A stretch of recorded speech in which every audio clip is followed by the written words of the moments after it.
आप सभी का स्वागत है आपके अपने चैनल पौराणिक कहानियों में। आज की कहानी भगवान शिव के सबसे बड़े भक्त की कहानी सत्य घटना पर आधारित है। वीडियो को अंत तक देखें। अगर आप भी भोलेनाथ के भक्त हैं तो कमेंट में हर हर महादेव लिखें और चैनल को सब्सक्राइब करें। भक्त धन्ना जी का जन्म मुंबई के पास धुआन गांव में एक जाट घराने में हुआ। आपके माता पिता कृषि और पशुपालन करके अपना जीवन यापन करते थे। वह बहुत निर्धन थे। जैसे ही धन्ना बड़ा हुआ उसे भी पशु चराने के काम में लगा दिया। वह प्रतिदिन पशु चराने जाया करता। गांव के बाहर ही कच्चे तालाब के किनारे एक ठाकुर द्वार था जिसमें बहुत सारी ठाकुरों की मूर्तियां रखी हुई थी। लोग प्रतिदिन वहां आकर माथा टेकते व भेंटा अर्पण करते। धन्ना पंडित को ठाकुरों की पूजा करते, स्नान करवाते व घंटियां खड़काते। रोज देखता, अल्पबुद्धि का होने के कारण वह समझ न पाता। एक दिन उसके मन में आया कि देखते हैं कि क्या है। उसने एक दिन पंडित से पूछ ही लिया कि आप मूर्तियों के आगे बैठकर आप क्या करते हो।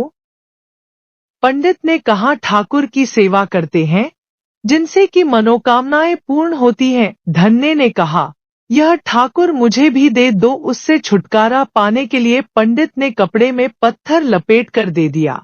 घर जाकर धन्ने ने पत्थर को ठाकुर समझकर स्नान कराया और भोग लगाने के लिए कहने लगा। उसने ठाकुर के आगे बहुत मिन्नतें की। धन्ने ने कसम खाई कि यदि ठाकुर जी आप नहीं खाएंगे तो मैं भी भूखा ही रहूंगा। उसका यह प्रण देखकर प्रभु प्रकट हुए तथा रोटी खाई व लस्सी पी। इस प्रकार धन्ने ने अपने भोलेपन में पूजा करने और साफ मन से पत्थर में भी भगवान को पा लिया। जब धन्ने को लगन लगी उस समय उसके माता पिता बूढ़े हो चुके थे और अकेला नवयुवक था। उसे ख्याल आया कि ठाकुर को पूजा से खुश करके यदि सब कुछ हासिल किया जा सकता है तो उसे अवश्य ही यह करना होगा जिससे घर की गरीबी चली जाए तथा सुख आए। ऐसा सोचकर ही वह पंडित के पास गया। पंडित ने पहले ठाकुर देने से मना के दिया कि वह ठाकुर की पूजा अकेले नहीं कर पाएगा।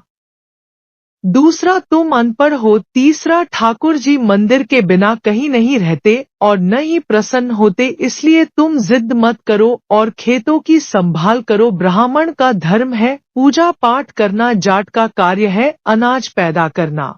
परंतु धन्ना टस से मस न हुआ। अपनी पिटाई के डर से पंडित ने जो सालीग्राम मंदिर में फालतू पड़ा था उठाकर धन्ने को दे दिया और पूजा पाठ की विधि भी बता दी। पूरी रात धन्ने को नींद न आई। वह पूरी रात सोचता रहा कि ठाकुर को कैसे प्रसन्न करेगा और उनसे क्या मांगेगा। सुबह उठकर अपने नहाने के बाद ठाकुर को स्नान कराया। भक्ति भाव से बैठकर लस्सी रिड़की व रोटी पकाई। उसने प्रार्थना की, हे प्रभु, भोग लगाओ। मुझ गरीब के पास रोटी, लस्सी और मक्खन ही है और कुछ नहीं। जब और चीजें दोगे तब आपके आगे रख दूंगा। वह बैठा ठाकुर जी को देखता रहा। अब पत्थर भोजन कैसे करे। पंडित तो भोग का बहाना लगाकर सारी सामग्री घर ले जाता था, पर भले बालक को इस बात का कहाँ ज्ञान था। वह व्याकुल होकर कहने लगा कि क्या आप जाट का प्रसाद नहीं खाते। दादा तो इतनी देर नहीं लगाते थे। यदि आज आपने प्रसाद न खाया तो मैं मर जाऊंगा, लेकिन आपके बगैर नहीं खाऊंगा। प्रभु जानते थे कि यह मेरा निर्मल भक्त है, छल कपट नहीं जानता। अब तो प्रकट होना ही पड़ेगा। 1 घंटा और बीतने के बाद धन्ना क्या देखता है कि श्री कृष्ण रूप भगवान जी रोटी मक्खन के साथ खा रहे हैं और लस्सी पी रहे हैं। भोजन खाकर प्रभु बोले, धन्य जो इच्छा है मांग लो, पर प्रसन्न हूँ। धन्य ने हाथ जोड़कर विनती की, भाव जो तुम्हारी भक्ति करते हैं तू उनके कार्य संवार देता है। मुझे गेहूं, दाल व घी दीजिए, मैं खुश हो जाऊंगा। यदि जूता, कपड़े, 7 प्रकार के अनाज, गाय या भैंस, सवारी करने के लिए घोड़ी तथा घर की देखभाल करने के लिए सुंदर नारी मुझे दें। धन्य के यह वचन सुनकर प्रभु हंस पड़े और बोले, यह सब वस्तुएं तुम्हें मिल जाएंगी। प्रभु बोले, अन्य कुछ। प्रभु, मैं जब भी आपको याद करूं आप दर्शन दीजिए, यदि कोई जरूरत हुई तो बताऊंगा। तथास्तु।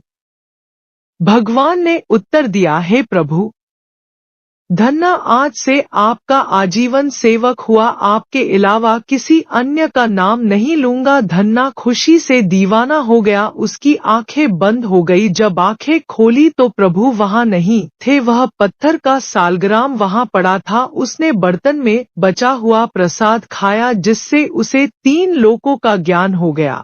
प्रभु के दर्शनों के कुछ दिन पश्चात धन्य के घर सारी खुशियां आ गई। एक अच्छे अमीर घर में उसका विवाह हो गया। उसकी बिना बोई भूमि पर भी फसल लहलहा गई। उसने जो जो प्रभु से मांगा था उसे सब मिल गया। किसी ने धन्य को कहा, चाहे प्रभु तुम पर प्रसन्न है, तुम हे फिर भी गुरु धारण करना चाहिए। उसने स्वामी रामानंद जी का नाम बताया। एक दिन अचानक ही रामानंद जी उधर से निकले। भक्त धन्य ने दिल से उनकी खूब सेवा की तथा दीक्षा की मांग की। रामानंद जी ने उनकी विनती स्वीकार कर ली और दीक्षा देकर धन्य को अपना शिष्य बना लिया। धन्ना भगवान के नाम का सुमिरन करने लगा।